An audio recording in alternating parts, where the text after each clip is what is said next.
பாருங்க hair oil செய்ய கருப்பு பிக்கலான்னு வந்தேன். இங்கே பார்த்தீங்கன்னா எங்கள் மாமா சோறு ஆக்கிட்டுருக்குறாங்க. ஏய் மாமா கண்ணி, இங்கே பாருங்க எங்கள் மாமா கண்ணி சோறு ஆக்கிட்டுருக்குது வீட்டில். இங்கே பாருங்கள் சோறு ஆக்கிட்டுருக்குது அடுப்பில். ஃப்ரெஷ்ஷாக இருக்குது பார்த்தீங்களா கருப்பில். இப்படி வந்து இனுக்கணும், அப்படியே கொத்து கொத்த உடச்சா எங்கள் அம்மா வந்து கேளு கேட்கும். அதனால் என்ன பண்ணணும்னா இப்படி இனிக்கிக்கலாம். இருங்க நான் பிச்சுட்டு காமிக்கிறேன். வீட்டில் கருப்பு செடிக்குது, ஹேர் ஆயில் செய்ய இங்கே தான் பிக்கணும். அங்கே நம்ம பறிச்சிக்கலாம். ஃப்ரெஷ்ஷாகுதா மருதாணி, இதுவும் நம்ம பறிச்சிக்கலாம். இப்போ வந்த கரும்பு லொல்லுன்னு நாயாருமே கத்திட்டே கரெக்டாக வேலை. இந்த மருதாணி செடி வந்து எப்பயும் உடையக்கூடாதுன்னு சொல்லுவாங்க, அது ஒரு சாமின்னு தெரியல. இருந்தாலும் எங்கள் அம்மா உடைக்கத்தான் சொல்லும். பிச்சா அப்புறம் அது வந்து கத்திட்டு இருக்கும். அதனால் நம்ம ஹேர் ஆயில் செய்கிறதுக்கு வந்து நம்ம உடச்சிக்கலாம். மீதி வந்து செடி கூட நட்டு வச்சிடலாம்ல. ஓகேவா? இதாங்க பாருங்கள் காய்ஸ், இங்கே பாருங்கள் மருதாணி செடி. இதுவும் பாருங்கள் ஃப்ரெஷ்ஷாக எல்லாம் எங்கள் வீட்டிலே தாங்குது.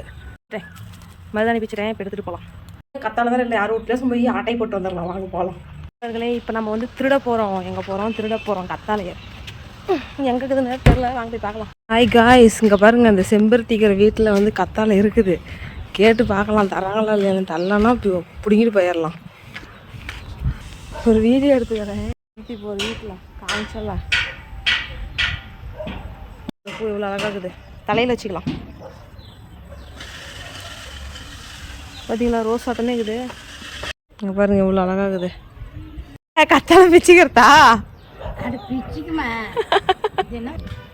ஆயா வந்து கத்தாழை பிச்சுக்கு சொல்லி பிடிச்சி நம்ம பிச்சுக்கலாம். அங்கே பாருங்க ஆயா உடச்சி தருது கத்தாழைய. பார்த்தீங்களா உடச்சி தராங்க. வச்சு தின்னா நல்லா இருக்கும் கத்தாழை குழம்பு. டேஸ்டாகும். எட்டி கொட்டை குழம்பு தெரியுமா உங்களுக்கு? நாங்கெல்லாம் எட்டி கொட்டையை கொண்டு வந்து நல்லா உடச்சி வேவிச்சு நல்லா கோழிக்கறிக்கு சாம்பார் இது வைக்கிற மாதிரி நல்லா வச்சு தேங்காய் வச்சு நல்லா அரைச்சி சாம்பார் வச்சனா எட்டி கொட்டை சாம்பார் சூப்பராக இருக்கும். அன்னைக்கு ஏழாளிக்கு போகிறப்ப ஒரு ஆயா பொறக்கிட்டு இருந்துச்சு அந்த கொட்டையை. எதுக்காக அதுக்கு மாட்டுக்கு அரைச்சி போகிறதுக்கும்.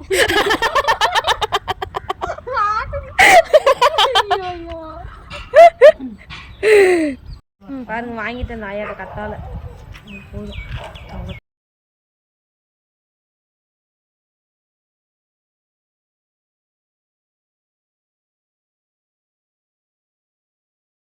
இதை வந்து பாலில் கலந்து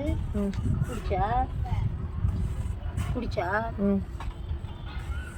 குழம்பு போகிறவங்க அது புண்ணாக இருக்குல்ல, அவங்களுக்கு நல்லது. வெள்ளைப்படாது, நார்மலாக தீட்டு போகும். இதெல்லாம் குடிச்சா என்ன தலைன்னு சொல்லு. கையில் அம்மாம்பச்சரிசி தலை. சரி, அம்மாம்பச்சரிசி தலை.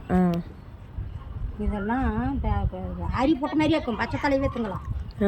அரி போட்ட மாதிரியே இருக்கும். பச்சை தலையவே மெல்லலாம். கசக்காதா? அப்போ ட்ரை பண்ணி பாருங்க கைஸ். கசக்காதான் ஆயா சொல்லுது. ஆயா சொன்னால் கரெக்டாக தான் இருக்கும். பண்ணுறாங்க அந்த காலத்தில். இந்த காலத்தில் சாப்பிட்டா என்ன ஆயா பையன் சொல்லு. பொம்பளைங்களுக்கு மாதவிடாய் ஆகிறாங்கல்ல, அதிகமாக ரத்தப்போக்கு போகிறவங்களுக்கு கத்தாழை சாப்பிட்டா நல்லது. வெள்ளை போகிறவங்களுக்கு கத்தாழை சாப்பிட்டா நல்லது. தெரியுதா?